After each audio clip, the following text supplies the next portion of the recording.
Assalamualaikum warahmatullahi wabarakatuh.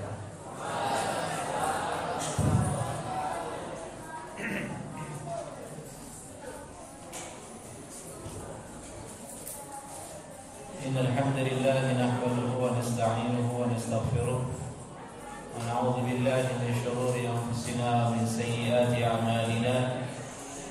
Man yahdihillahu fala mudilla lahu wa man yudlilhu fala hadiya lahu. أشهد أن لا إله إلا الله وحده لا شريك له وأشهد أن محمدا عبده ورسوله لا نبي ولا رسول بعده. قال الله تعالى: يا أيها الذين آمنوا اتقوا الله حق تقاته ولا تموتن إلا وأنتم مسلمون.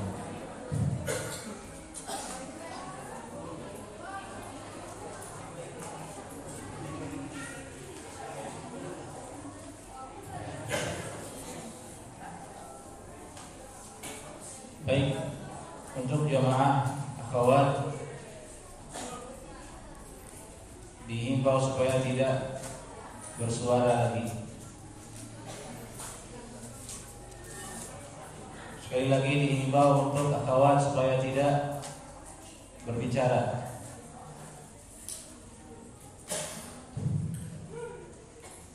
Mari kita bersama menghormati majlis ilmu dan menghormati masjid. Mohon tenang dan tidak berbisik, tidak berbicara satu dengan yang lainnya. Barakallahu fikum jami'an.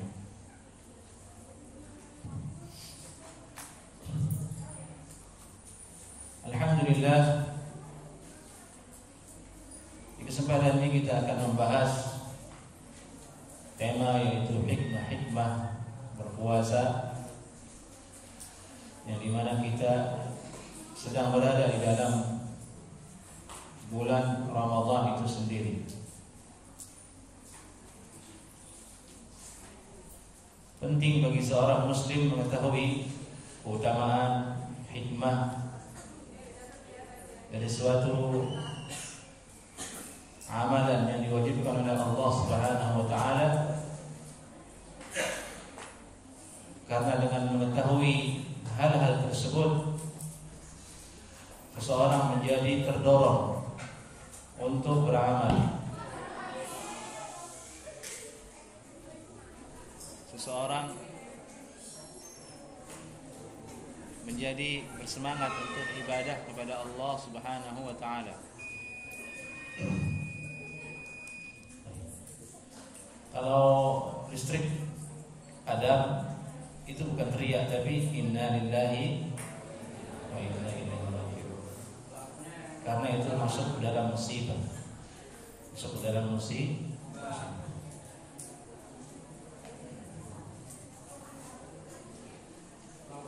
Di antara hikmah dan faedahnya kita mengetahui keutamaan dari suatu amalan. Hikmahnya adalah memberikan kita semangat untuk beramal. Dari itu kita temukan dalam amalan-amalan yang diperintahkan oleh Allah Subhanahu wa taala selalu terdapat di dalamnya keutamaan, disebut dengan fadail, dan kadang disebutkan hikmah dari disyariatkannya amalan tersebut. Di antara hikmah dari itu dilakukan atau dibuat adalah untuk mendorong sekali lagi orang untuk beramal. Karena ketika seseorang mengetahui keutamaan dan hikmah satu amalan, akan semakin tumbuh ilmu dan kesadarannya untuk beramal. Dan disitulah nampak kemudian pentingnya hakikat ilmu sebelum beramal. Jadi ilmu maksudnya bukan sekedar mengetahui tata cara dari suatu amalan, sah atau tidaknya suatu amalan, tapi meliputi ke dalamnya adalah fadail, keutamaan dan hikmah dan tujuan daripada suatu amalan tersebut. Dan ini berlaku bukan hanya pada ibadah puasa, tapi semua amalan, salat, berzakat, berhaji, jihad fisabilillah. Semua perintah Allah Subhanahu wa taala terdapat di dalamnya keutamaan dan hikmah dan tujuan. Contoh misalnya salat. Inna salata tanha 'anil fahsya'i wal munkar. Sungguhnya salat itu tanha, mencegah dari perbuatan yang keji dan kemungkaran. Itu hikmah, buah daripada salat. Atau yang lainnya, wa aqimis salata li dzikri. Dirikanlah salat untuk mengingatku, firman Allah Ta'ala.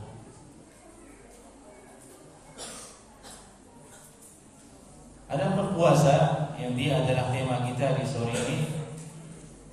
Tentu ada hikmah, ada fadail di dalamnya yang telah disebutkan oleh Allah Subhanahu wa taala dan juga oleh nabinya Muhammad sallallahu alaihi wasallam.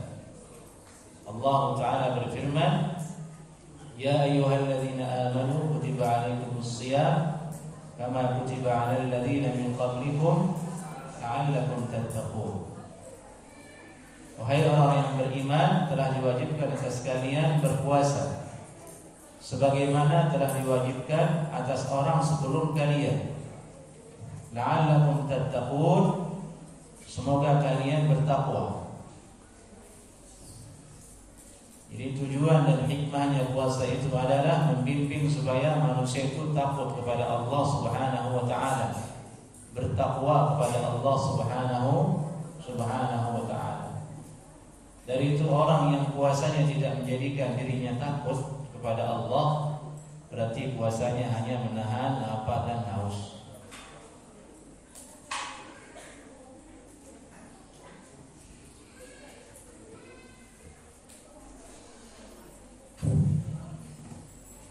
Itu yang terdapat di dalam Al-Quran, la'allakum tattaqun.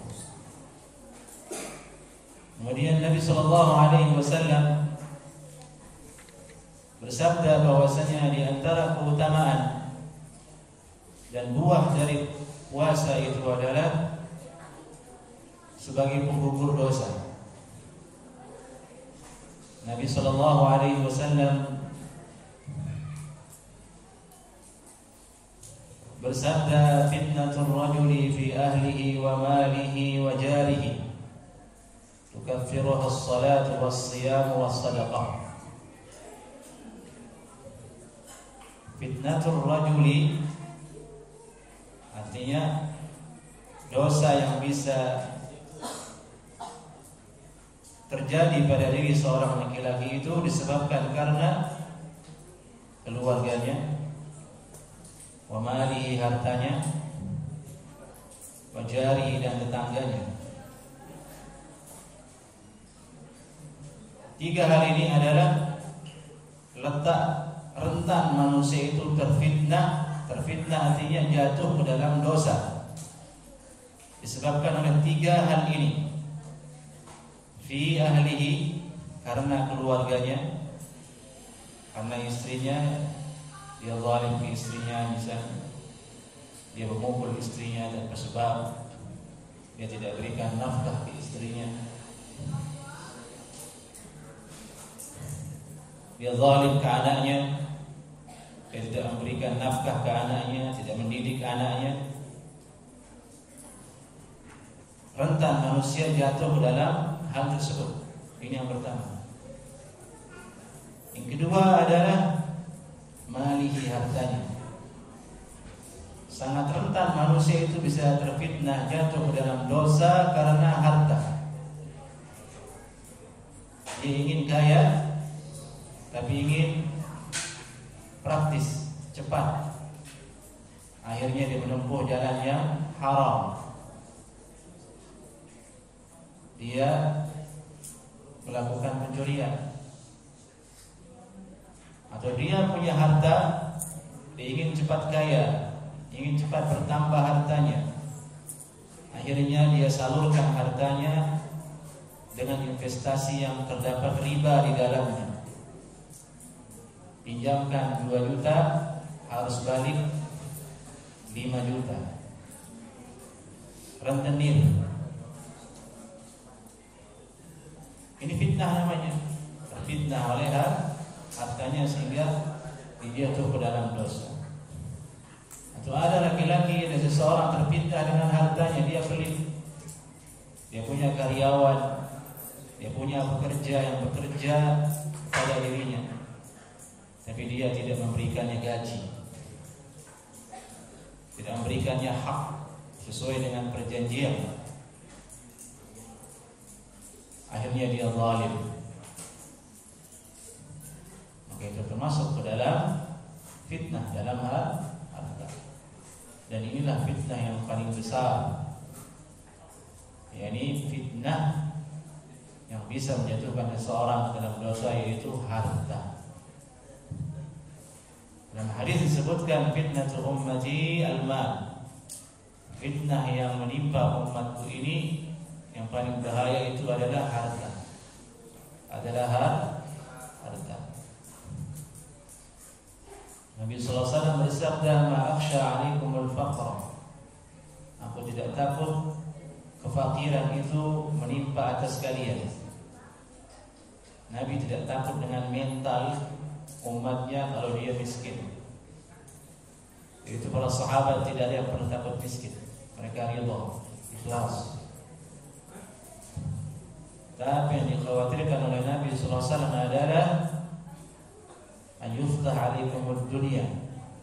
Dunia ini dibuka atas kalian, maksudnya dibuka, kekayaan itu semakin melimpah dan kalian mudah mendapatkannya, sehingga kalian berlomba-lomba untuk mengumpulkan dan mendapatkannya. Fatanafasu fiha. Sebagaimana orang-orang sebelum kalian juga demikian keadaannya, sampai akhirnya Allah binasakan mereka karena terfitnah oleh harta tersebut.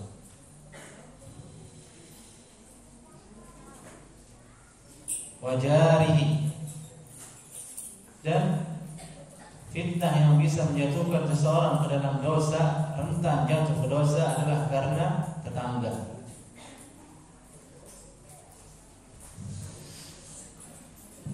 Dari itu Nabi sallallahu alaihi wasallam bersabda, "Man kana yu'minu billahi wal yawmil akhir falyukrim jarahu." Siapa saja yang beriman kepada Allah dan hari akhirat, maka wajib dia memuliakan tetangganya.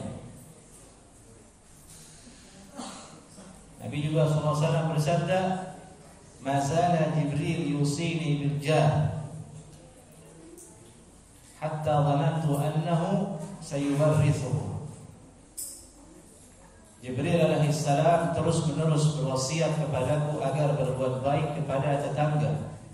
Ini sabda Nabi sallallahu alaihi wasallam. Sampai-sampai aku menyangka bahwasanya dialah yang akan mewarisi tetangganya tersebut. Nah, seandainya tetangganya mati, dia sebagai ahli warisnya, menunjukkan bahwasanya hak bertetangga itu sangat mulia. Tapi di satu sisi sangat berharga, tapi di satu sisi dia rentan menjadi fitnah sehingga seorang jatuh kepada dosa.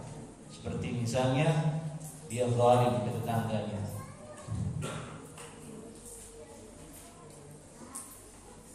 Tengah malam tetangganya istirahat, dia keluar main bola. Mengganggu ada itu? Mengganggu. Zalim. Tetangganya lagi istirahat, dia beli petasan. Sengaja dia pilih petasan yang paling besar suaranya, diledakkan di depan kamar tetangganya. Tetangganya kaget langsung bangun. Zalim dah itu? Zalim. Dosa. Dia buang sampah ke tempat sampah di depan rumahnya. Rumahnya berhadapan dengan tetangganya. Kebetulan sampah itu adalah sampah dari kulit ikan dan kulitnya udang. Kalian tahu kulit udang dan kulit ikan itu adalah sampah dari hewan yang paling menyengat baunya. Apalagi kalau sampai berhari-hari ditaruh di situ. Setiap jalan tetangganya dia bau banget. Orang Indonesia banyak tidak enak sama tetangga beritegur. Zalim atau tidak ini? Zalim. Jadi rentan sekali seseorang itu jatuh ke dalam dosa karena 3 hal ini, yaitu keluarganya yang terdiri dari istrinya dan anaknya. Nabi SAW letakkan ini nomor pertama, keluarga, karena dia tidak kalah hebatnya sebagai fitnah untuk laki-laki. Nabi SAW bersabda, "Ma taraktu fitnatan adarru ala rijali minan nisa." Aku tidak pernah meninggalkan fitnah yang paling memudaratkan laki-laki kecuali dari fitnah perempuan. Kemudian fitnah harta, fitnah tetangga. Artinya 3 hal ini kita semua hidup di dalamnya. Yang muda belum menikah, belum punya harta banyak, tapi dia punya tetangga. Iya kan? Kalau bapak-bapak yang sudah menikah, full itu. Dia punya harta, punya keluarga, punya tetangga. Lebih rentan lagi dijatuh kepada fitnah, 3 fitnah ini, dan menjadi berdosa. Jadi Nabi SAW menyebutkan ini demikian. Fitnatul rajuli fi ahlihi wa malihi wa jarihi. Kemudian Nabi SAW bersabda, tukaffiruha as-salatu was-siyamu was-sadaqah. Kemudian fitnah ini digugurkan dosanya oleh salat, oleh puasa, dan oleh sedekah.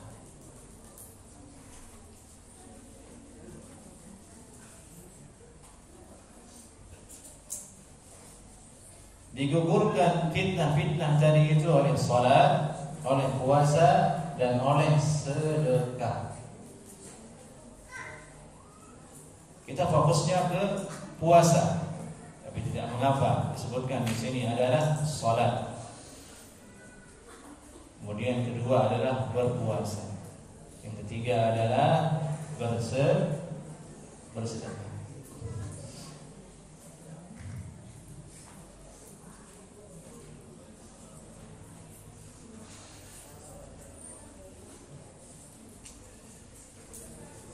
Nabi SAW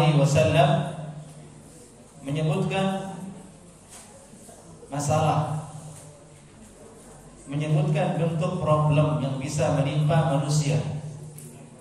Kemudian Nabi SAW memberikan jalan keluarnya, dan ini metode Nabi SAW dalam mendidik dan dalam berdakwah.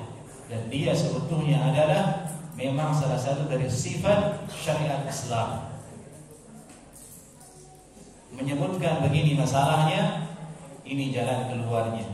Jalan keluarnya dari fitnah ini adalah jika seseorang ingin menjadi orang yang diampunkan dosanya oleh karena fitnah tersebut, ialah salat, ialah puasa, ialah sedekah.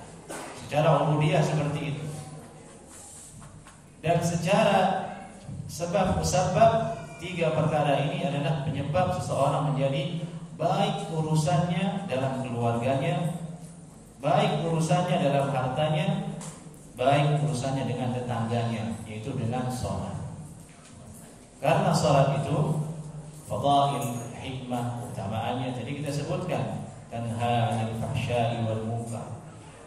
Dia mencegah seseorang berbuat kemungkaran. Nabi SAW bersabda, as-salatu nurun. Salat itu cahaya yang bisa membimbing seseorang yang tadinya dia ingin zalim ke keluarganya, zalim ke tetangganya, berbuat haram dengan hartanya, tertahan dengan salat itu. Ini solusi. Jadi ada 2 hal yang kita dapatkan di hadis ini. Ini solusi secara ubudiyah kepada Allah Subhanahu wa taala, yang sekaligus dia adalah hikmah dan tujuan dari puasa dan salat. Kemudian sebagai penyebab solusi dari masalah yang kita hadapi, yaitu dengan salat, puasa, dan sedekah.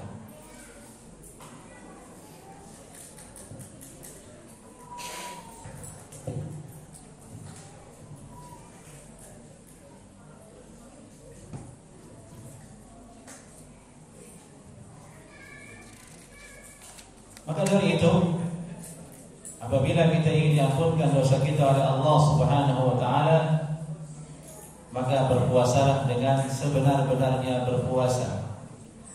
Puasa yang ikhlas karena Allah taala, puasa yang hanya menginginkan wajah Allah Subhanahu wa taala, puasa yang memang terdiri dari zahir dan batin kita.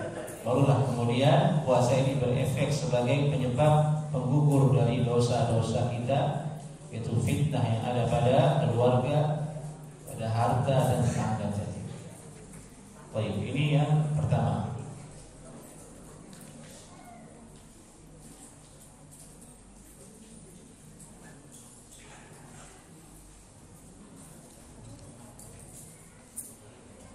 Kemudian hikmah berikutnya dari puasa adalah memasukkan kita ke dalam surga Allah Subhanahu wa taala.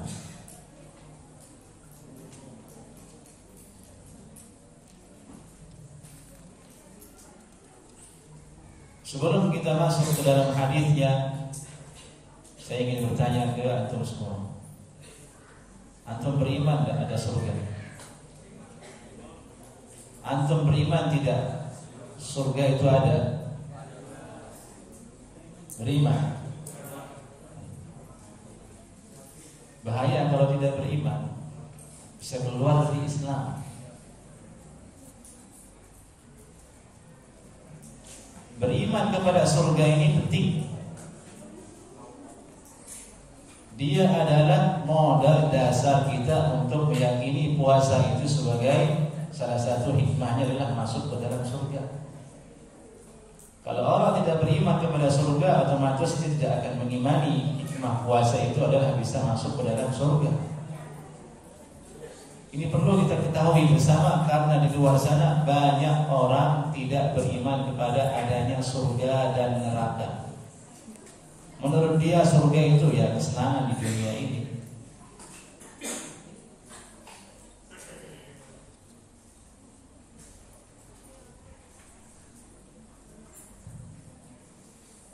Menurut mereka surga itu hanya dongeng, karena dia adanya di hari akhirat, alam baqa, perkara gaib. Dan kalau secara fisik panca indera kita sulit untuk dibuktikan surga itu ada. Kita beriman karena ada dalam Al-Quran, karena ada dari hadis Nabi Sallallahu Alaihi Wasallam.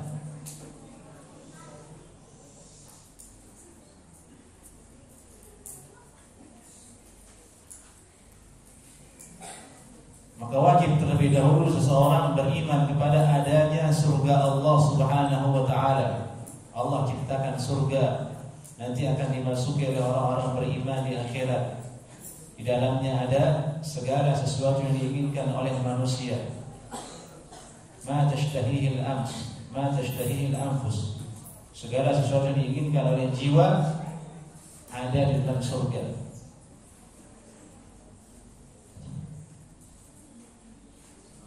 Allah Subhanahu wa taala menyebutkan garis besarnya kenikmatan surga itu dalam Al-Qur'an sesuai dengan hawa nafsu manusia di dunia.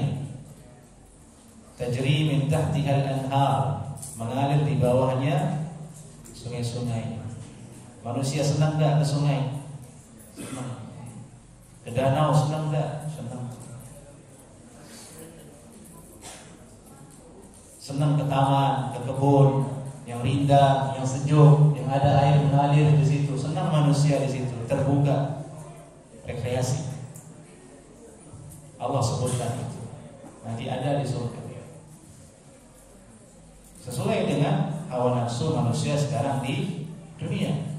Allah sebutkan di Al-Quran surga itu hurun 'ain.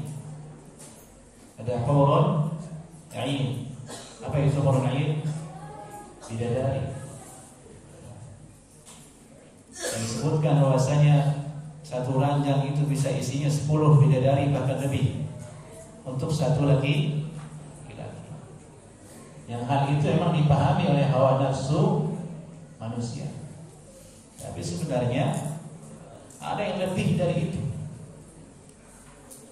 yaitu bertemu dengan Allah Subhanahu wa ta'ala. Allah sebutkan dalam Al-Quran, surga itu ada khamar, sungai dari khamar yang lezat kalau diminum, sungai dari min labanin, dari air susu. Sesuai dengan gambaran otak manusia, tapi sebenarnya hakikatnya lebih dari itu. Walaupun fiha ma tashtahihi al-anfus, bagimu di surga itu apa yang diinginkan oleh jiwa. Ini tentang surga, harus diimani dulu. Hati-hati dengan propaganda orang liberal yang suka mengolok-olok surga dan neraka.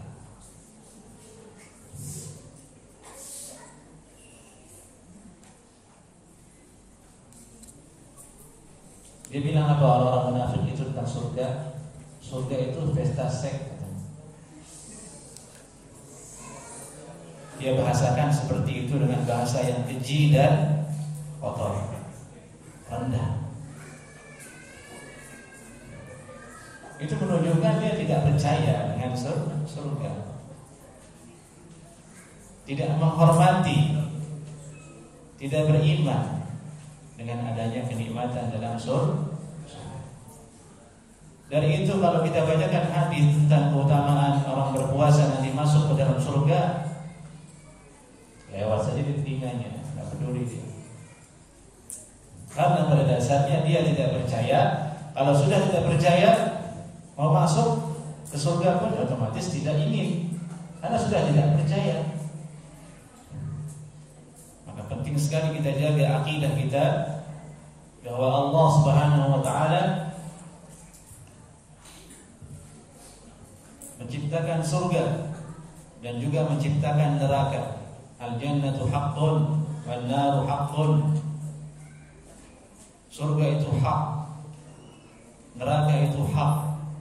Maka dengannya lah kemudian kita menimbang diri kita mau beramal ataukah tidak.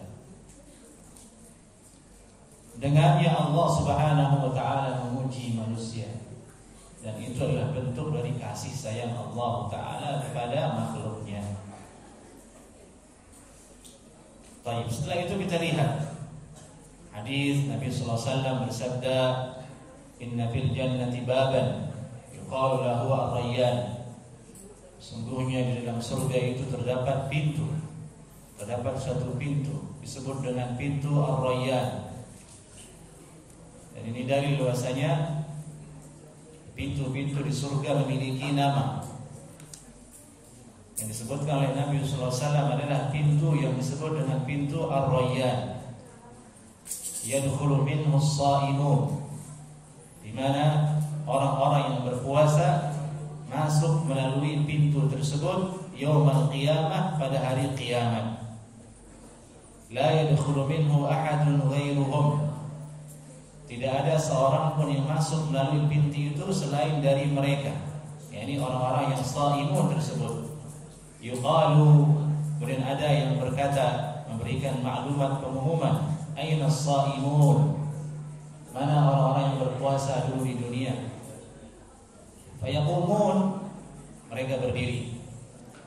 La yadkhulu minhu ahadun ghairuhum, tidak ada yang masuk melalui pintu itu selain dari mereka. Fa idza dakhalu ughliqa, kalau sudah masuk ke dalam pintu tersebut ditutuplah. Falam yadkhul minhu ahadun, tidak masuk melalui pintu itu satu orang pun selain mereka yang khusus berpuasa. Ini fadail, keutamaan dan hikmah dari berpuasa, yaitu masuk ke dalam surga Allah Subhanahu wa ta'ala secara khusus, dikhususkan, diistimewakan. Dan itu di hadis ini disebutkan berulang-ulang, la yadkhulu minhu ahadun ghairuhum. Berulang-ulang disebutkan, tidak masuk melalui pintu tersebut selain dari mereka, menunjukkan bahwasanya ini adalah keistimewaan dan kekhususan tersendiri untuk orang-orang yang berpuasa.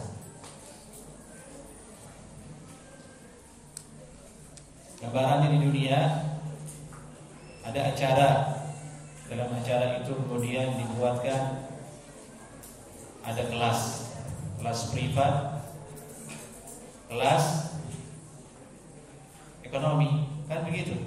Ini kelas ekonomi masuk melalui atau masuk ke dalamnya semua orang yang merokok di situ, yang bau matahari di situ, yang belum mandi di situ, yang ingusan di situ, yang kena corona di situ, masuk campur di satu. Gambarannya ada pintu khusus, jalur khusus. Ini khusus untuk orang penting. Tamu undangan khusus penting, istimewa. Itulah gambarannya pintu Ar-Rayyan ini. Dia dikhususkan untuk orang-orang yang istimewa. Tentu orang-orang yang tidak masuk melalui pintu ini akan cemburu, masya Allah. Mereka khusus pintunya. Mereka orang-orang istimewa. Seperti ini gambaran hikmah dan fadail dari berpuasa. Nah, sekarang saya tanya, mau tidak masuk melalui pintu Ar-Rayyan? Semua kita mau. Tapi kembali lagi, ikhwah, anak-anak perhatikan semua. Kemauan itu tidak mungkin kita benarkan kecuali dengan adanya usaha dan bentuk amalan. Surga itu bukan dengan angan-angan. Ulama salaf, para sahabat meraih surga dengan jihad, mengorbankan nyawanya, dengan hartanya. Kita cukup dengan angan-angan, cukup dengan mau saja, belum tentu masuk surga. Am hasibtum an tadkhulul jannah walamma ya'lamillahu alladziina jahadu minkum wa ya'lamus sabirin. Apakah kalian menyangka akan masuk surga sementara Allah tidak mengetahui siapa di antara kalian yang berjihad di jalan Allah Subhanahu wa taala, dan siapa di antara kalian sebagai orang-orang yang bersabar dalam ketaatan kepada Allah Subhanahu wa taala sampai masuk ke dalam surga tersebut.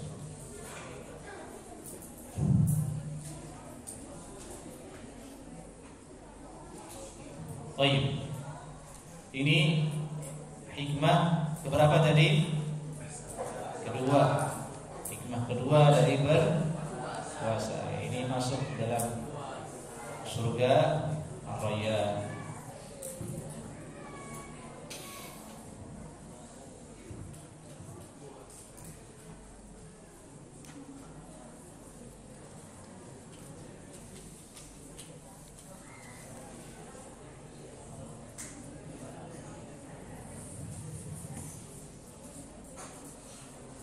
Dalam riwayat lainnya dalam Sahih Bukhari disebutkan kelak di hari akhirat itu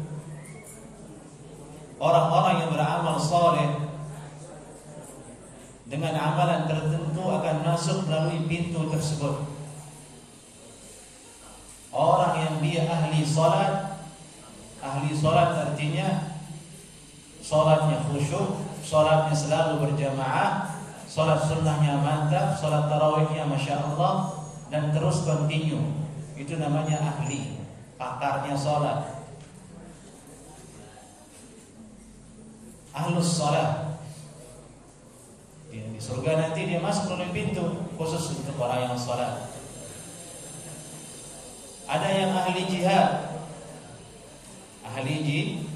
Jihad. Dulu di dunia beliau adalah orang yang ikhlas berjihad dan banyak berjihad, pemberani, ikhlas karena Allah. Di surga masuk melalui pintu orang berjihad. Ada ahli sedekah. Ahli sedekah terus maksudnya adalah orang-orang yang memang gemar bersedekah. cinta bersedekah, ikhlas bersedekah karena Allah Ta'ala, nanti di akhirat dia masuk melalui pintu sedekah itu. Puasa namanya pintu ini hadis ini menunjukkan bahwasanya manusia itu amal ibadahnya terbagi-bagi, di mana dia ahli dan pakar. Ada orang yang diberikan kemapanan oleh Allah dalam sholat, rajin dia sholat, tapi urusan sedekah tidak mampu dia karena bukan orang kaya. Ada orang dia rajin sedekah karena hartanya banyak, dia mampu, tapi sholat bukan ahlinya. Sholat sunnah dia jarang, sholat jamaah dia telat, kadang dia di jalan, kadang dia tergesa-gesa, tapi dia banyak sedekah. Masuk dia melalui pintu sedekah. Ini menunjukkan adalah manusia itu dibukakan oleh Allah hidayah dan taufik berbeda-beda. Ada orang yang dia ahli baca Al-Quran, terus kalau diminta ibadah yang lain dia berat, tidak bisa. Ada orang yang dia ahli ilmu, rajin belajar, meneliti, menulis, tapi sholat kurang, sedekah kurang. Itulah keadaan Allah Subhanahu wa ta'ala kepada hambanya. Dari itu kita lihat ulama menasihati kita semua. Seseorang apabila merasa dirinya bisa menekuni satu ibadah, tekunilah ibadah itu sampai dia menjadi seorang yang ahli di bidang itu, ahli ibadah dalam bidang itu, ahli dalam sholat, ahli dalam sedekah, ahli dalam puasa dan ibadah-ibadah lain. Yang merugi itu adalah tidak ada satupun yang kita miliki. Sholat kita tidak rajin, sedekah kita tidak punya, ilmu kita tidak punya, puasa juga tidak. Nanti kita masuk surga pintu mana? Jangan-jangan kita masuk surga, masuk neraka. Na'udzubillah min. Ini faedah lanjutan hadis dalam Sahih Bukhari yang tadi kita bacakan tentang hikmah dan fadail dari berpuasa.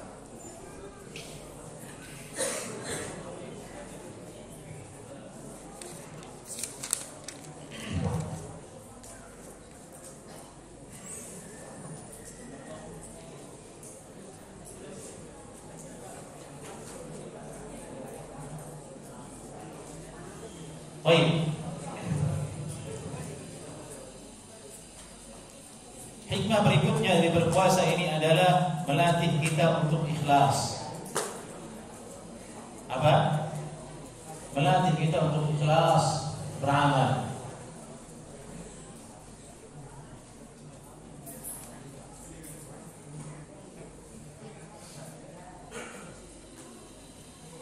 Nabi SAW bersabda,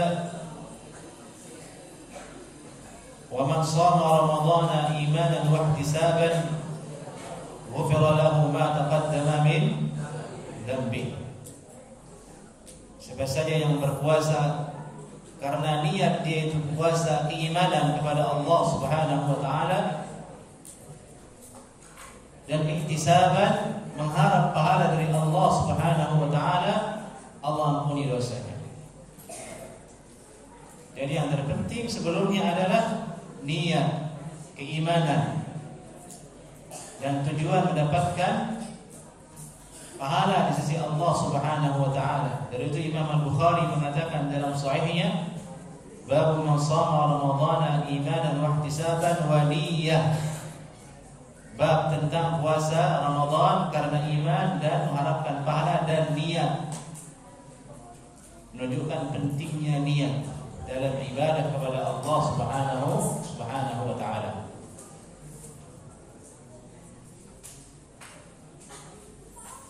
Sebenarnya niat ini bukan hanya dalam berpuasa, dalam semua amal saleh kita dituntut oleh Allah Subhanahu wa taala untuk berniat.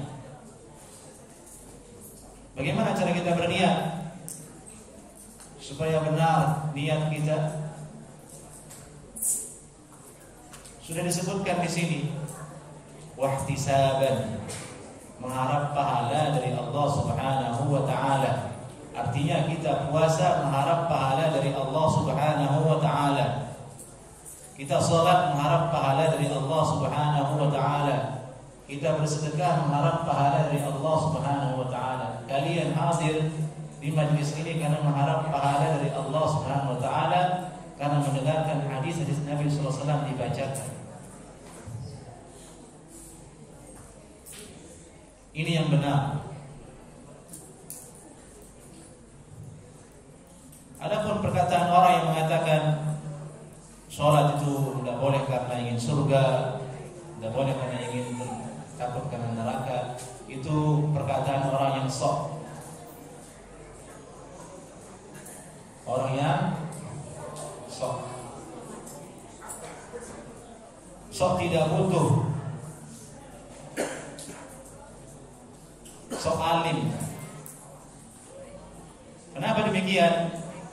Karena menyelisihi cara Nabi Sallallahu Alaihi Wasallam. Nabi Sallallahu Alaihi Wasallam mengajarkan kita untuk berdoa minta surga. Salul jannah, wahai umat, mintalah surga kepada Allah Subhanahu Wa Taala. Nabi mengajarkan di sini wahtisaban, puasa kamu karena mengharap pahala dari Allah Subhanahu Wa Taala. Allah menyebutkan dalam Al-Quran banyak amalan yang pahalanya adalah jannah, pahala. Ini surga di sisi Allah Subhanahu wa taala. Maka niat ibadah karena ingin surga Allah taala itu sudah keikhlasan namanya. Sudah ikhlas karena Allah taala. Jika dalam bulan Ramadan ini kita terlatih berniat ikhlas karena Allah taala, maka amalan yang lainnya insyaallah taala kita bisa terlatih untuk ikhlas. Karena puasa adalah amalan yang berat. Kalau tidak karena Allah, tidak karena surga Allah, orang tidak mau melakukannya. Dia tahan laparnya, dia tahan hausnya. Dia lakukan itu karena mengharap pahala di sisi Allah Subhanahu wa taala.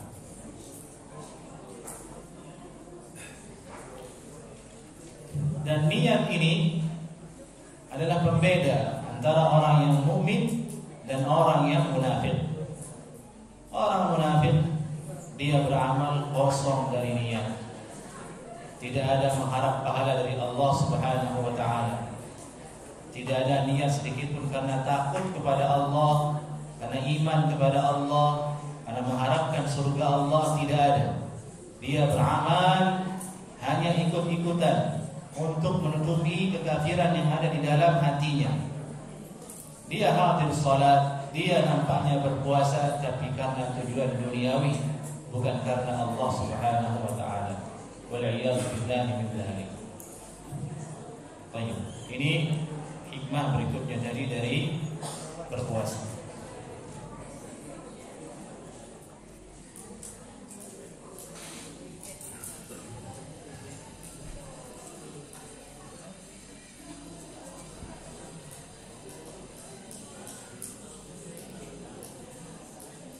Hikmah berikutnya adalah bulan Ramadan ini mengajarkan kita untuk menjadi seseorang yang dermawan, mendidik kita menjadi sosok yang dermawan, suka membantu, suka berbagi. Silakan ditulis.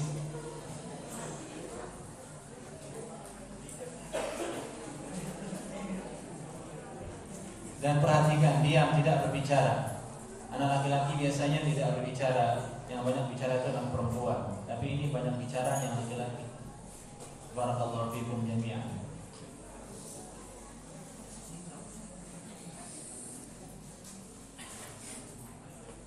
Hikmah berikutnya apa tadi? Melatih diri kita untuk menjadi orang yang suka berbagi, suka menolong.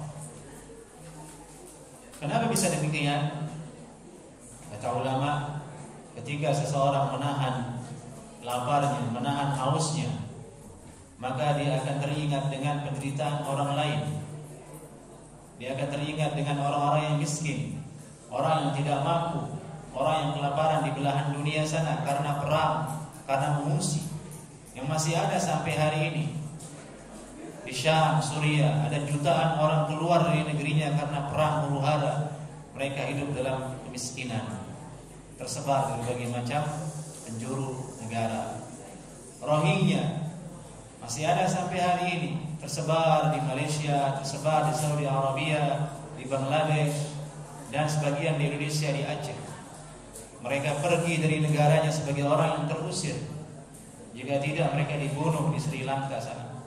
Mereka tidak punya rumah, tidak punya usaha, tidak punya keluarga. Mereka setiap hari kelaparan.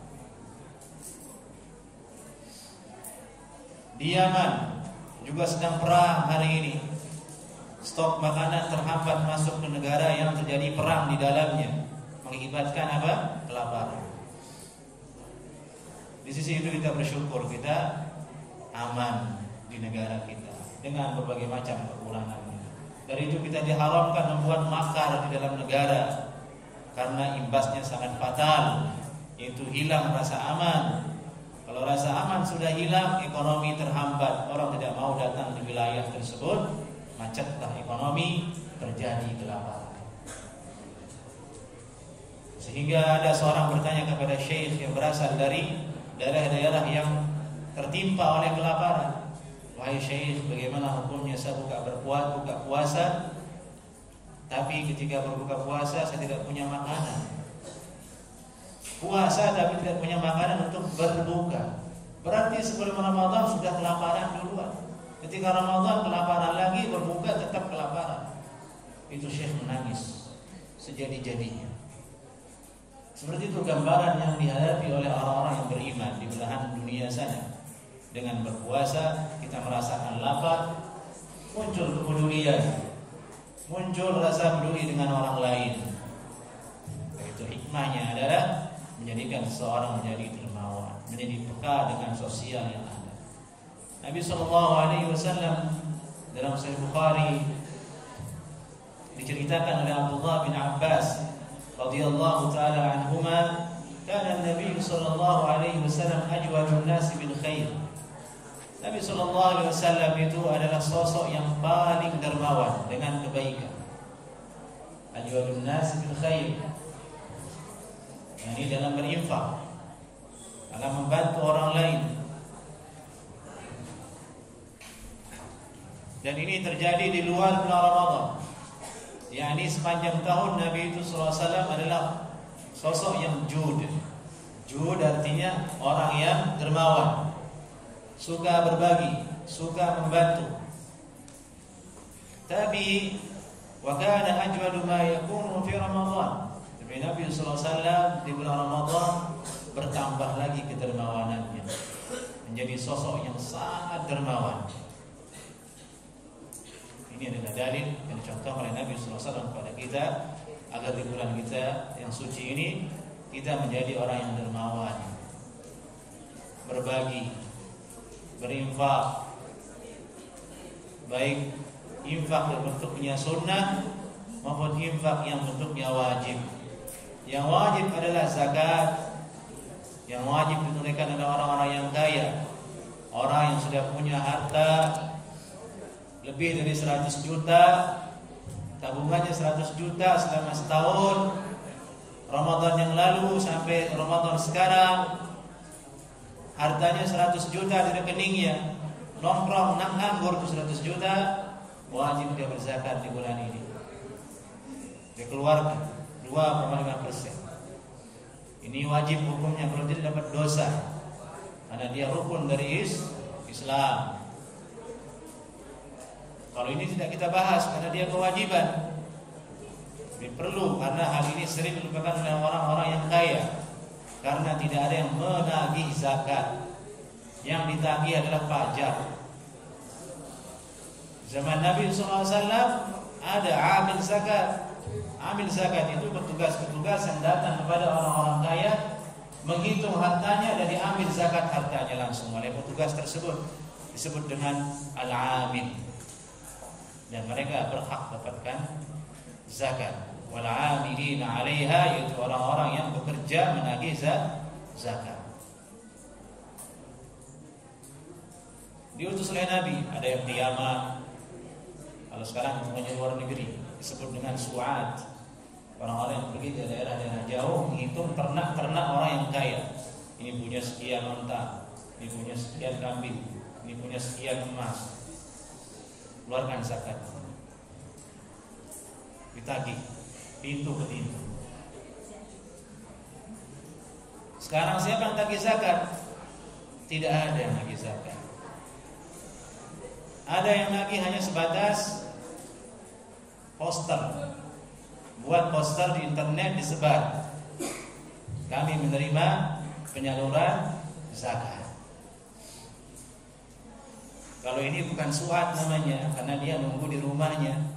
Orang yang punya harta datang ke dia. Berbeda dengan suat yang ada di zaman Nabi Sallallahu Alaihi Wasallam.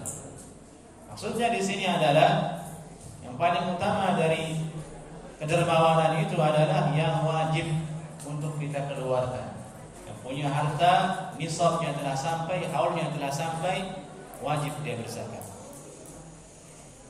Wajib bagi laki-laki untuk menafkahi istrinya, memberikan nafkah untuk istrinya,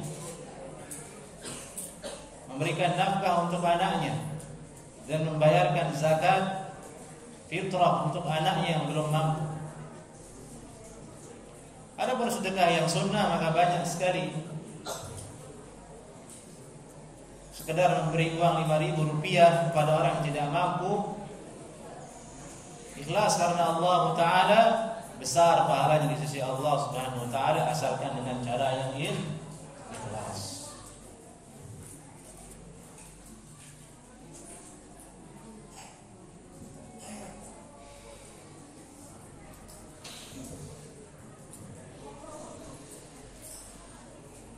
Kemudian hikmah berikutnya adalah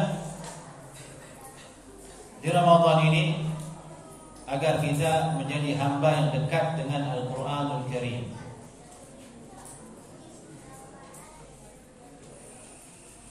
Agar kita menjadi orang yang dekat dengan Al-Quranul Karim. Kenapa demikian? Karena Allah Ta'ala berfirman, "Syahrul Ramadan alladzi unzila fihi al-Qur'an hudan lin-nasi wa bayyinatin minal huda wal furqan." Bulan Ramadan ini diturunkan di dalamnya Al-Qur'an sebagai petunjuk untuk manusia. Sebagian ulama mengatakan dipilihnya bulan Ramadan sebagai bulan untuk berpuasa karena sebab di dalam bulan Ramadan itu diturunkannya Al-Quran. Ini kata sebagian ulama. Kenapa bukan bulan yang lain? Kenapa bukan bulan Syawal misalnya, di situ kita puasa sebulan? Kenapa bukan bulan Muharram saja? Kenapa Ramadan? Kata ulama, sebabnya karena di bulan Ramadan itu diturunkan di dalamnya Al-Quranul Karim. Maka kita bisa mengambil hikmah darinya. Dia adalah bulan Al-Quran. Maka kita dianjurkan untuk dekat dengan Al-Quran, banyak membaca Al-Quran dan mempelajari Al-Quranul Karim. Itu Nabi SAW dilanjutkan dalam hadis yang tadi diceritakan oleh Abdullah bin Abbas radhiyallahu taala anhuma, hina yalqahu Jibril wa kana Jibril alaihi salam yalqahu kulla lailatin fi Ramadan hatta yansarifu ya'ridu alaihi an-nabi sallallahu alaihi wasallam Al-Quran. Nabi sallallahu alaihi wasallam turun, Jibril turun kepada beliau. Jibril alaihi salam datang kepada beliau, yalqahu, menemui Nabi sallallahu alaihi wasallam kulla lailatin fi Ramadan, pada setiap malam bulan Ramadan. Jadi Jadi setiap malam Jibril itu turun ke Nabi sallallahu alaihi wasallam, datang ke Nabi sallallahu alaihi wasallam sampai Ramadan berakhir. Datang ke Nabi sallallahu alaihi wasallam untuk apa? Bukan untuk datang ngopi seperti kita. Datang ke rumah orang buat ngopi, buat ngeteh, buat namu makan ini, makan itu, bukan. Jibril alaihi salam menemui Nabi setiap malam, bukan urusan dunia, tapi ya'ridu alaihi Al-Qur'an. Jibril alaihi salam mengajarkan Al-Qur'an kepada Rasulullah sallallahu alaihi wasallam. Ditalqin oleh Jibril alaihi salam, diajarkan oleh Jibril alaihi salam setiap malam. Dari itu kata ulama dianjurkan di bulan Ramadan itu memperbanyak baca Al-Qur'anul Karim. Itu hikmah. Jadi seolah-olah karena dia adalah bulan diturunkannya Al-Qur'an, maka untuk memuliakannya bacalah Al-Qur'anul Karim di dalam bulan tersebut untuk mengikuti Nabi sallallahu alaihi wasallam. Dalam hal ini ada banyak athar dari salaf. Athar yang paling terkenal adalah athar Imam Asy-Syafi'i rahimahullahu taala yang disebutkan dalam manaqib beliau dan juga disebutkan dalam Hilyatul Awliya, bahwasanya Imam Asy-Syafi'i pernah berkata, aku khatamkan Al-Quran 60 kali selama bulan Ramadan. 60 kali. Sebulan berapa hari?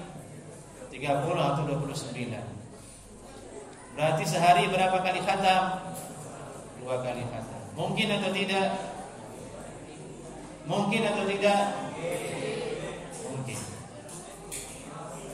Di sini ada 2 jenis manusia dalam menyikapi cerita yang datang dari salaf. Bahwasanya salaf dulu ada yang semalam khatam 30 juz.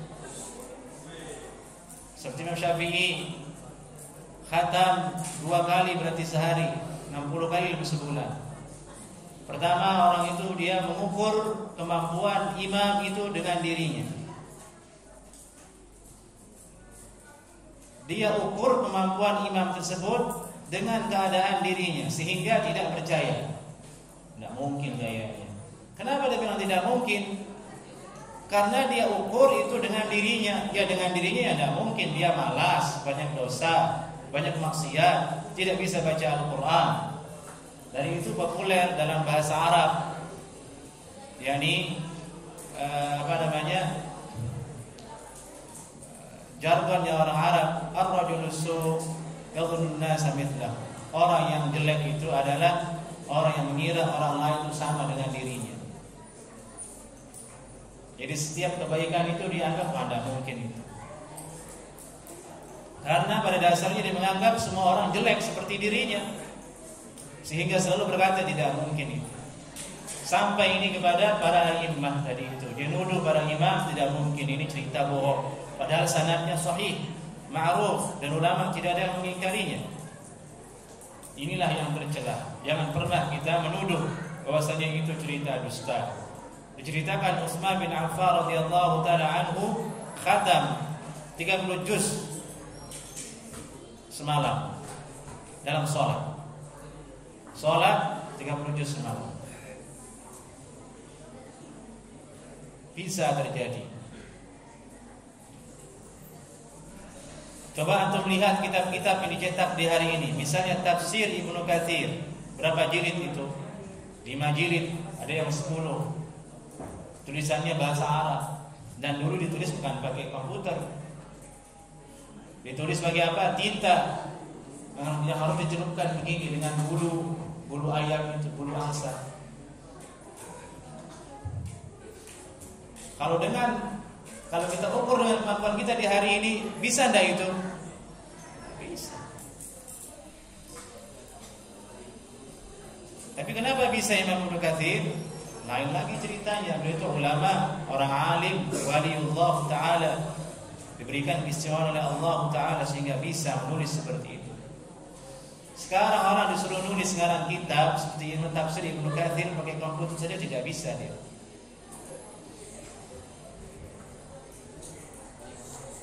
Kelompok kedua adalah orang yang percaya dengan hal itu. Dia percaya dengan hal seperti itu, kemudian dia salahkan dirinya. Oh itu benar, saya memang tidak mampu. Kalau saya memang nggak bisa. Saya banyak dosa, banyak lalai, tidak taat kepada Allah Subhanahu Wa Taala, banyak malasnya. Ini yang benar, menyalahkan diri sendiri, bukan menyalahkan ceritanya. Dan watak nomor pertama ini harus kita jauhi, karena bisa menjadikan seseorang untuk ingkar kepada semua kebaikan yang ada pada diri orang lain, bahkan ingkar kepada apa yang ada dalam syariat Allah Subhanahu wa taala. Wal'iyadu billahi min dzalik.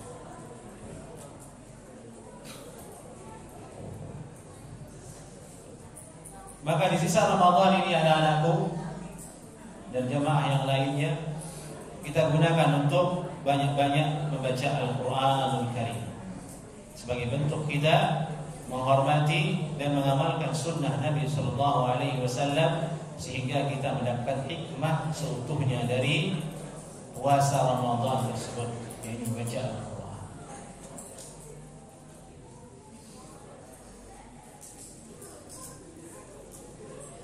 Baik, hikmah berikutnya adalah puasa ini melatih kita untuk menahan diri dan meninggalkan maksiat.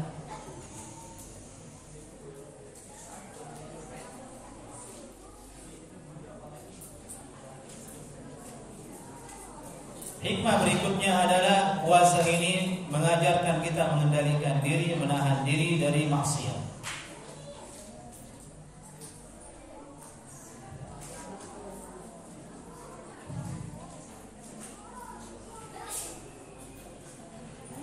Antara meninggalkan maksiat dan berbuat taat, ini perkara yang dibahas oleh ulama, manakah yang lebih berat? Meninggalkan maksiat ataukah berbuat taat? Manakah yang lebih berat? Ada yang mengatakan meninggalkan maksiat itu lebih berat daripada berbuat ketaatan. Karena ada banyak orang yang bisa berbuat taat tapi belum bisa meninggalkan maksiat. Orang yang makan riba, dia bisa hadir salat jamaah, bisa hadir salat tarawih, tapi belum bisa berhenti dari riba.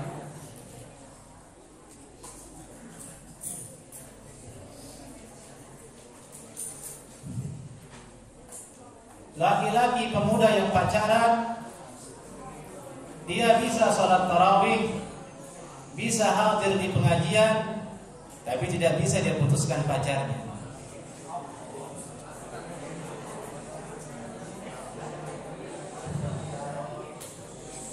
Kita ketahui pacaran itu hukumnya Coba diam dulu. Coba perhatikan dulu barakallahu fiik.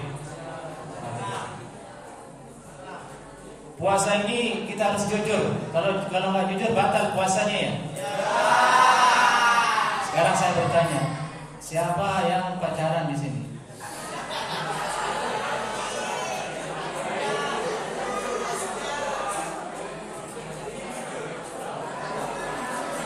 Ya sudah, jangan dijawab. Jangan dijawab. Barakallahu fiik.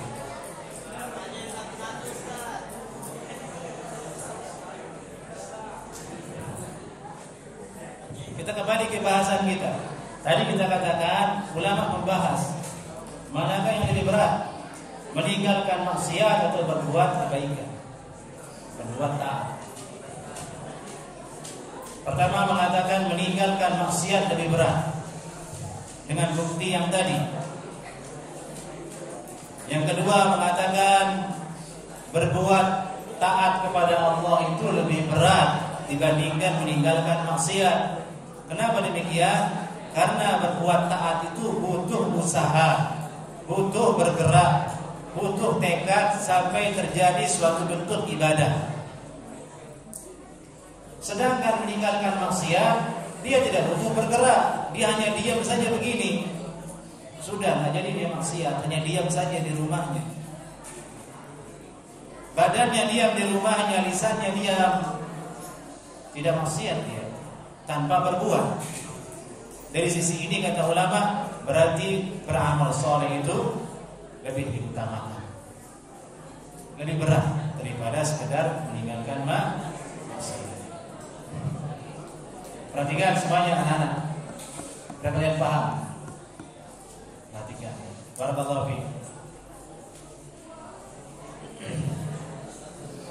Lalu mana yang benar? Yang benar adalah yang kedua.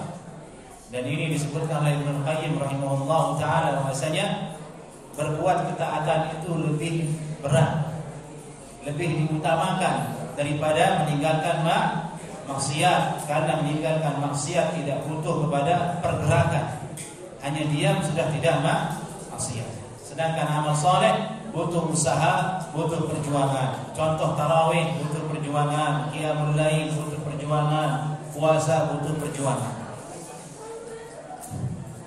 Ini faedah dari hikmah yang kita bahas tentang meninggalkan maksiat ini. Kenapa puasa hikmahnya meninggalkan maksiat? Karena Nabi SAW bersabda, "Man lam yada' qawla zur wal 'amala bihi, falaysa lillahi hajah fi an yada'a ta'amahu wa syarabahu." Siapa saja yang tidak meninggalkan ucapan dusta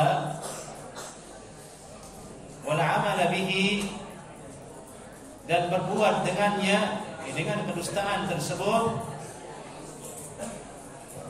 maka Allah Subhanahu wa taala tidak memiliki hajat pada seorang yang meninggalkan makan dan minumnya. Ini sabda Nabi sallallahu alaihi wasallam. Coba perhatikan anak-anak, barakallahu fiik. Kalau hadis dibaca itu tidak boleh kita bicara, tidak boleh.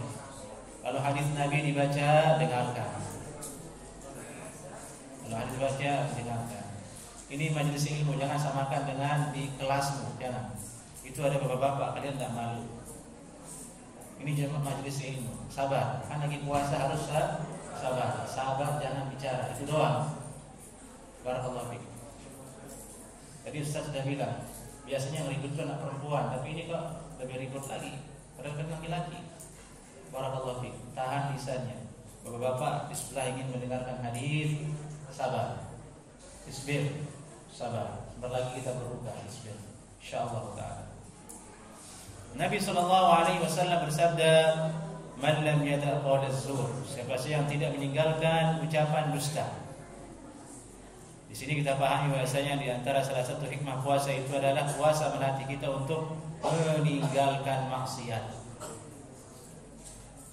Yang puasa bukan hanya perutmu, yang puasa bukan hanya kerongkonganmu, tapi berlatih puasa untuk tidak berbuat dosa, tinggalkan maksiat.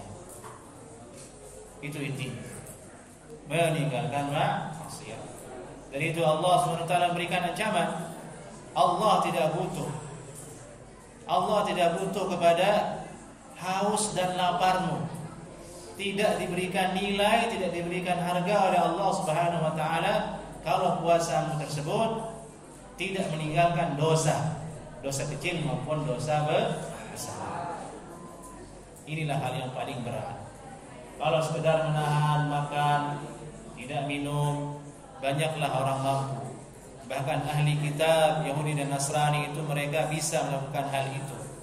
Bahkan ada orang-orang tertentu mereka merasa lebih nyaman untuk berpuasa daripada tidak berpuasa.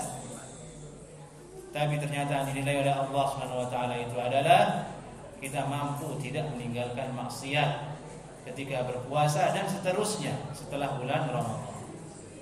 Jadi ini hikmah yang paling inti dari berpuasa itu adalah agar kita meninggalkan maksiat. Ketika puasa, anggota badan kita ini lemah, otot kita menjadi lemas karena tidak ada makanan yang masuk, tidak ada minuman yang masuk, otomatis hawa nafsu menjadi lemah. Kalau hawa nafsu menjadi lemah, maka kemauan untuk bermaksiat pasti akan meredup.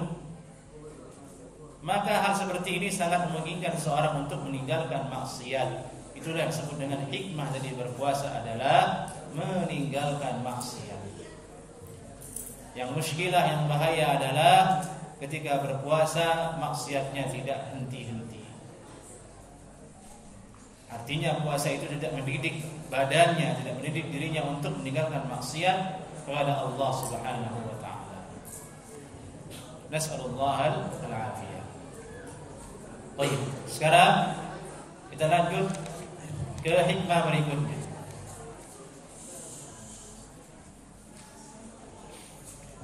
Hikmah berikutnya adalah puasa ini mendidik kita untuk menjadi orang yang mengalah.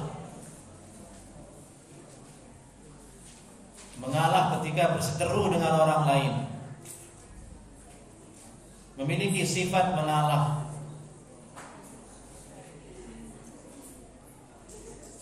Dari mana kita ketahui puasa itu hikmahnya adalah untuk mengalah?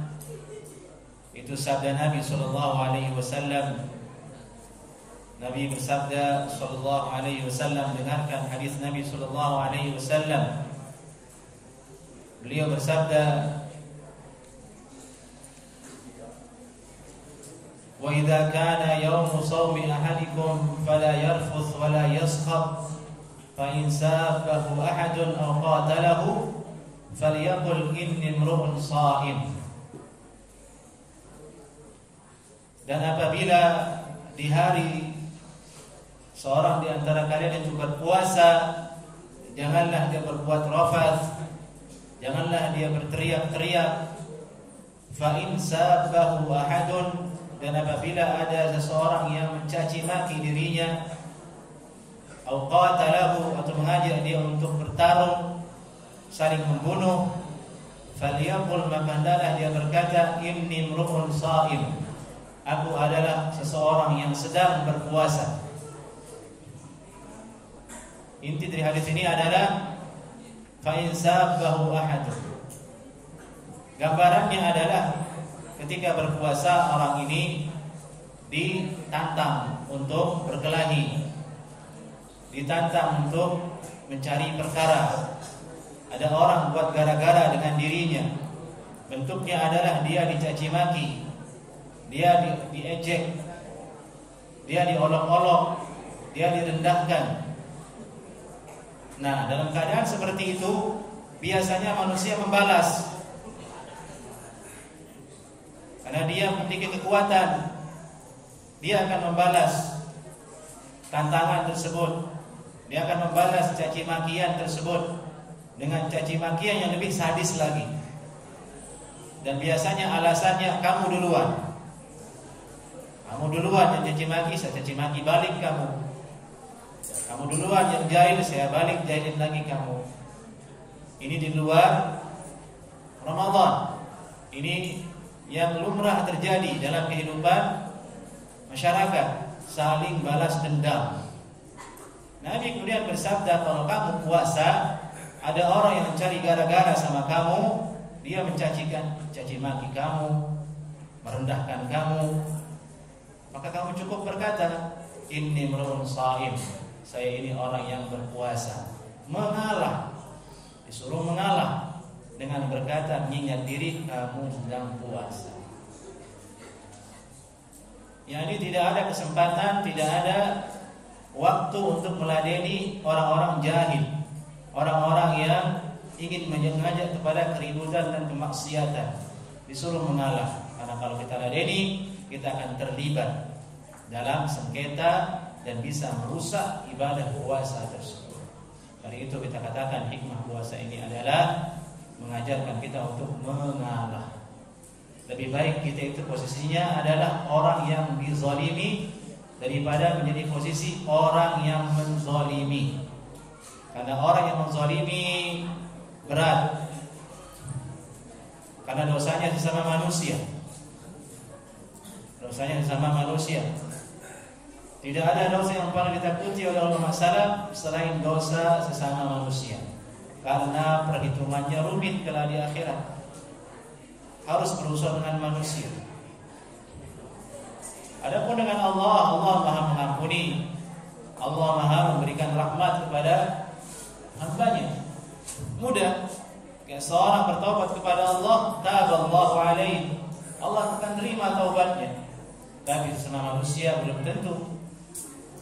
Jika kita pernah mengambil harta orang lain di dunia, di akhirat pengadilannya berbeda. Di situ tidak ada lagi kata ikhlaskan, tidak ada.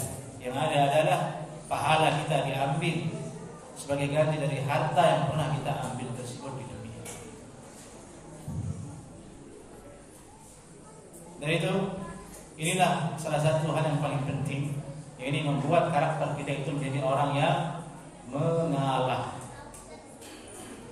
jauh dari sengketa, jauh dari fitnah keributan dengan orang lain. Dia adalah orang yang selamat. Dan berpuasa adalah salah satu penyebab kita bisa seperti itu, karena emosi yang ada dalam diri kita ketika berpuasa lebih terkontrol daripada tidak berpuasa. Kita temukan orang yang suka marah, misalnya bapak kalian yang suka marah, ada ya, bapak kalian dikit-dikit marah, ada ibunya dikit-dikit marah. Bulan Ramadan mungkin tidak, dia berubah, dia puasa. Yang tadinya dia suka marah ke anaknya berubah, sabar dikit. Yang tadinya ngomel terus ke anaknya si ibu, bulan Ramadan dia agak berkurang sedikit ngomelnya ke anaknya, ke suaminya. Emosinya terkontrol karena pengaruh puasa tersebut. Inilah hikmah yang mesti kita bisa raih di bulan Ramadan ini, dan seterusnya juga di luar bulan Ramadan.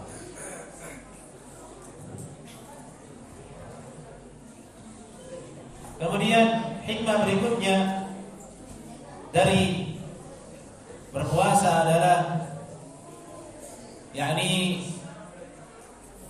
mengendalikan syahwat, menundukkan syahwat.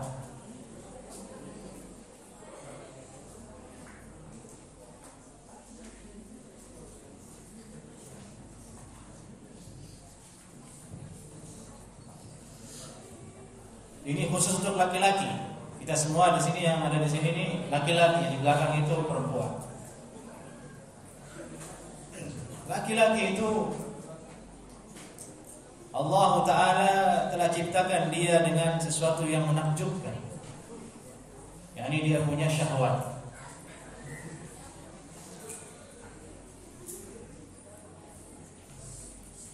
Dan Allah Subhanahu wa Ta'ala tersebutkan hal itu, bahwasanya manusia itu dihiasi oleh syahwat.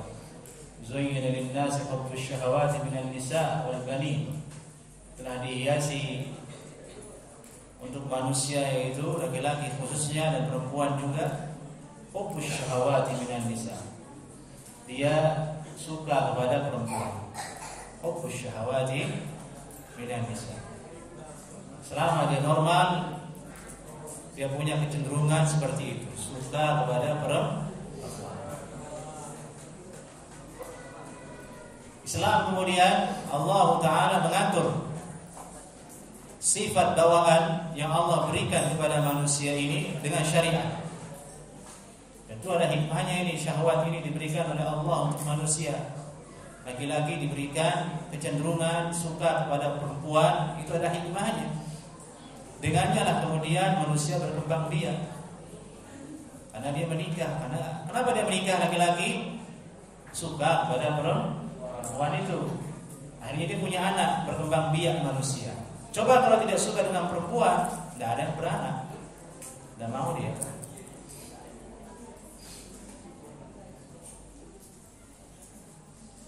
Hubbus syahawati minan nisa ini yang menjadikan laki-laki kemudian bertanggung jawab.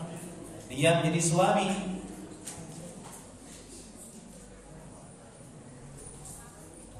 Dia bertanggung jawab dengan keluarganya.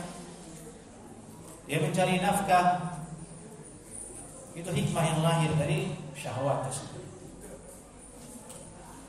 Yang dimana syahwat ini memang ada juga pada makhluk dan manusia.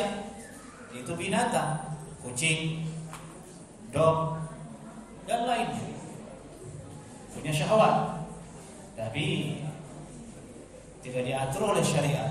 Yang diatur oleh syariat manusia, supaya terkontrol, supaya tidak terjadi kerusakan. Bagaimana Allah mengontrolnya? Allah mengontrolnya dengan cara syariat menikah. Disuruh laki-laki menikah. Ya ma'syarasy syabab, man istata'a minkumul ba'ah falyatazawwaj. Wahai para laki-laki, wahai para pemuda, siapa di antara kalian mampu untuk menikah, menikahlah. Allah Ta'ala memerintahkan laki-laki menikah dalam Al-Quran. Fankihu ma taba lakum minan nisa mathna wa thulatha wa ruba'. Nikahilah perempuan yang baik menurut kalian 2 atau 3 atau 4. Kalau tidak mampu 1. Begini cara syariat mengatur. Dari itu Allah melarang wala taqrabuz zina, kamu jangan dekati zina. Dia adalah sesuatu yang keji. Kemudian karena syahwat ini, fokus syahwat ini, kemudian ada di antara mereka yang tidak mampu untuk menyalurkannya dengan cara yang syar'i, menikah tadi itu. Disitulah datang hikmah berpuasa. Nabi sallallahu alaihi wasallam bersabda,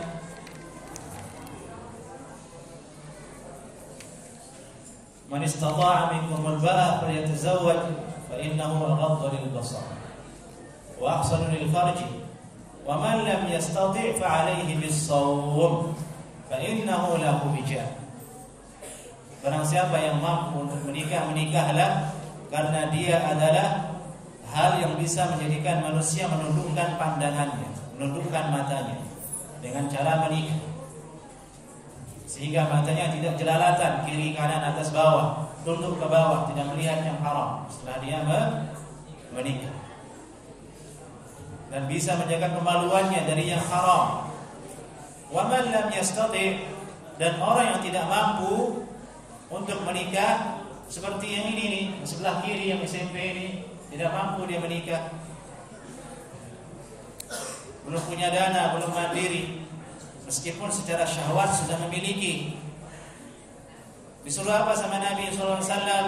Fa'alaihi bis-shaum, maka wajib dia berpuasa.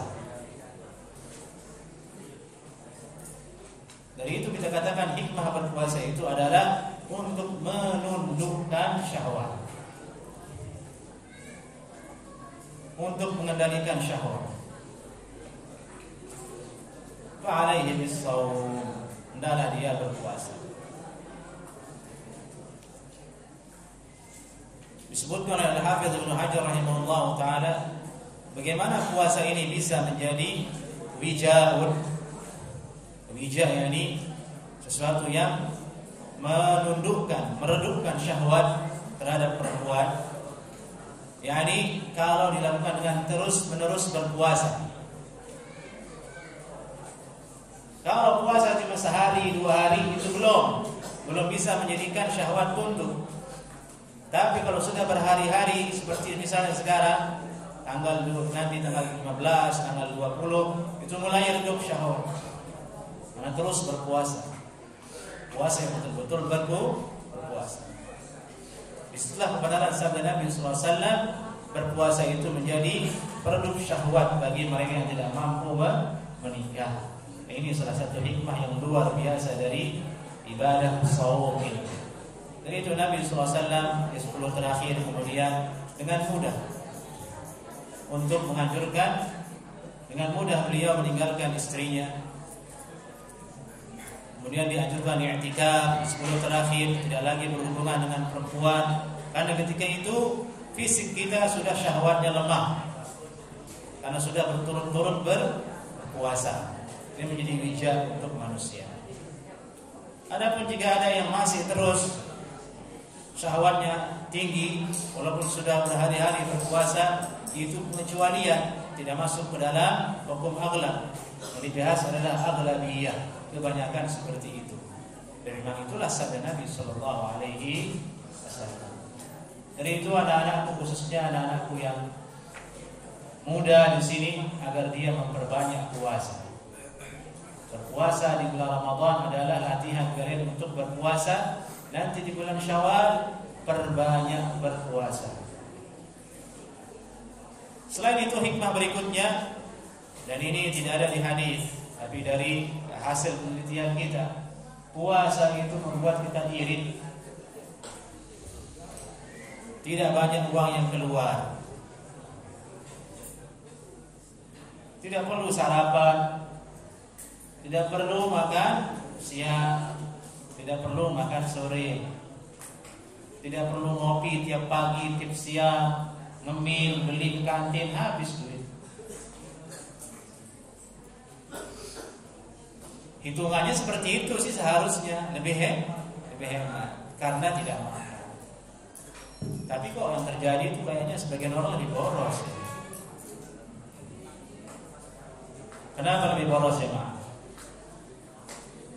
Saya tanya jemaah bapak-bapak di sebelah kanan, lebih boros atau lebih hemat? Boros atau hemat?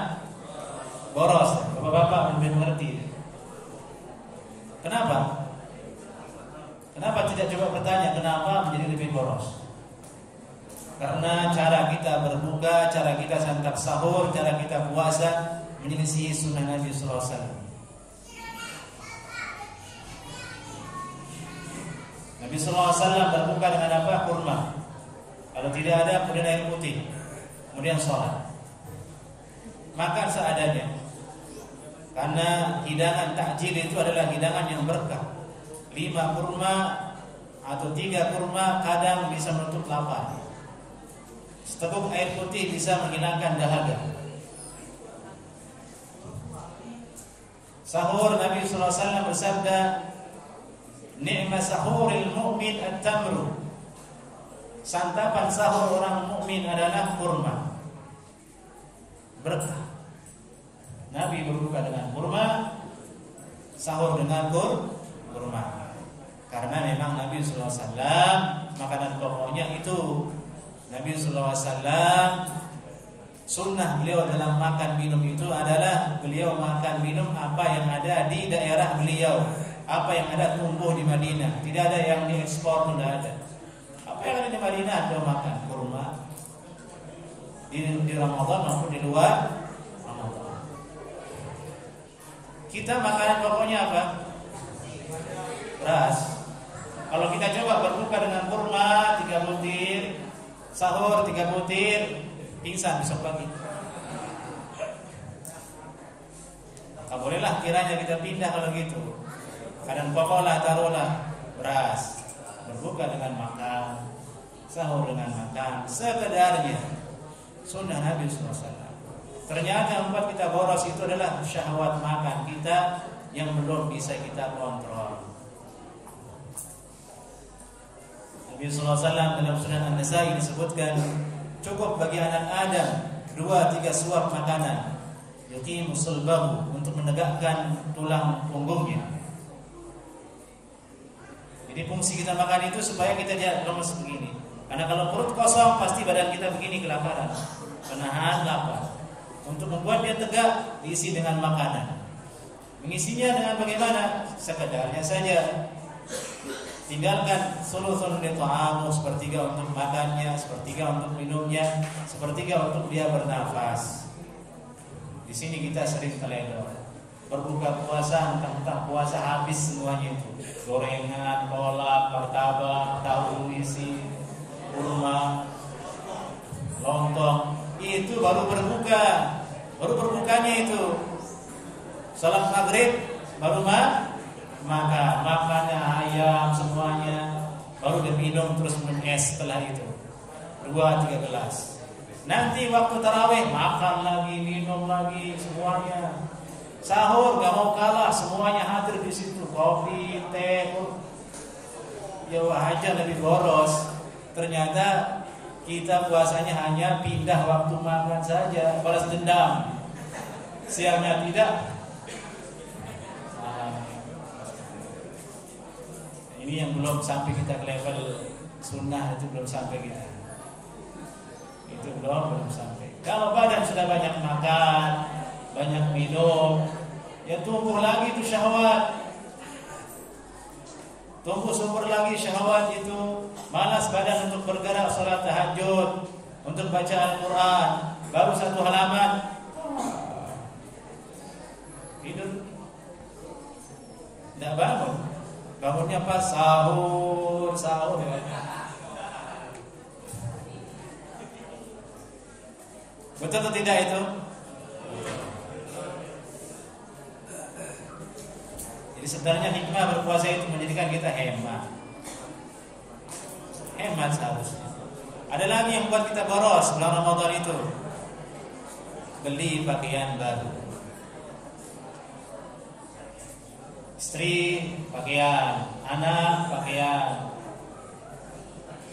sendal, sepatu, semuanya mau baru.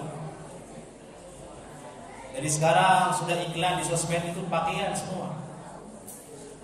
Yang tadinya tidak ada sekarang pakaian semua. Siap-siap itu sudah tanda itu sebentar lagi akan lebaran. Uang habis di situ. Dan ini biasanya terjadi pada usia muda. Kalau udah tua, insya Allah tidak ada syahwat lagi untuk beli pakaian baru. Pakaian yang tahun lalu dipakai juga tidak apa-apa. Biasanya yang dipikirkan anaknya. Ini anak belum dibelikan. Dan biasanya yang nuntut itu istri. Itulah fitnah keluarga.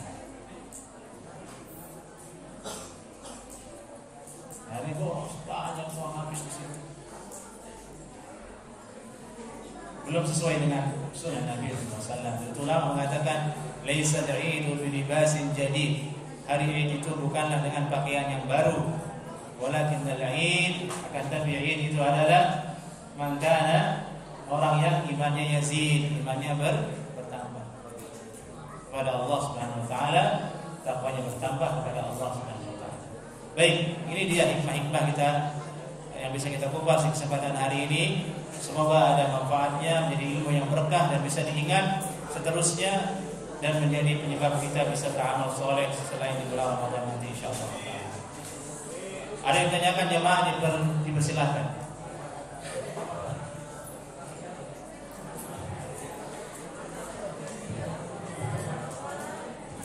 Ditunggu pertanyaannya anak-anak SMP, baik laki-laki maupun perempuan, dan juga bapak-bapak.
Ada yang bertanya? Kalau tidak, Ustaz yang bertanya.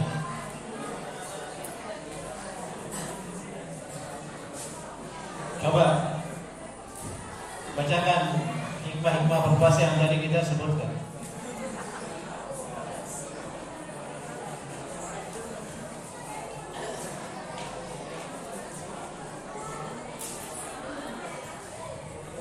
Ya, baca. Misalkan kawannya mau baca ringkasan kajian kita.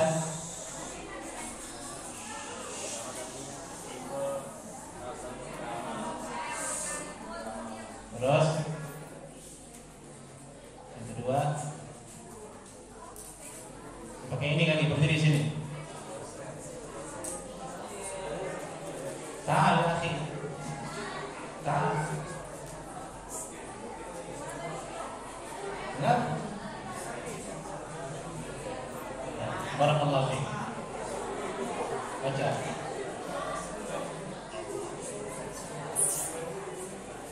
Nah, timbul rasa sama. Nah, terus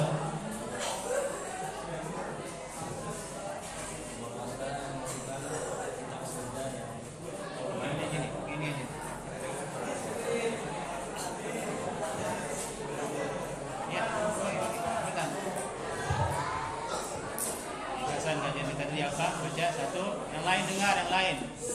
Ini merasa beramal soleh bisa kita berpuasa masukkan kita khususkan videonya yang kita berpuasa dikhususkan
ada waktu pagi-pagi.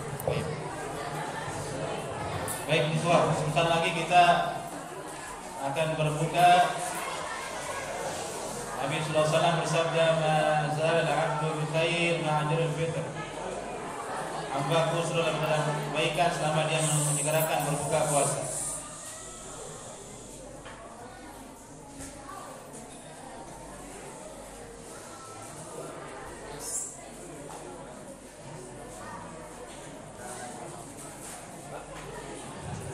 Ini ada satu pertanyaan, satu saja, kemudian kita tutup majelis kita. Tadi disebutkan agar kita mengalah saat berseteru. Tapi bagaimana kalau orang itu memukul kita diam? Dia memukul apa kita diam saja? Barakallahu fiik. Ini laki-laki banget pertanyaannya. Kalau kita dipukul sama orang, mengalah saja, diam, kabur, jangan dibalas, jangan dibalas. Apa dalilnya? Firman Allah, wa a'rid 'anil jahilin. Berpalinglah kamu dari orang jahil. Karena kalau kamu ladeni dia, kamu bisa celaka. Tinggalkan dia. Kalau dia mau mukul, udah tinggalin dia. Jangan berteman sama dia. Jangan sabar dia, jangan tegur dia. A'rid 'anil jahilin. Berpalinglah dari orang yang jahil. Kalau kamu lawan, kamu celaka.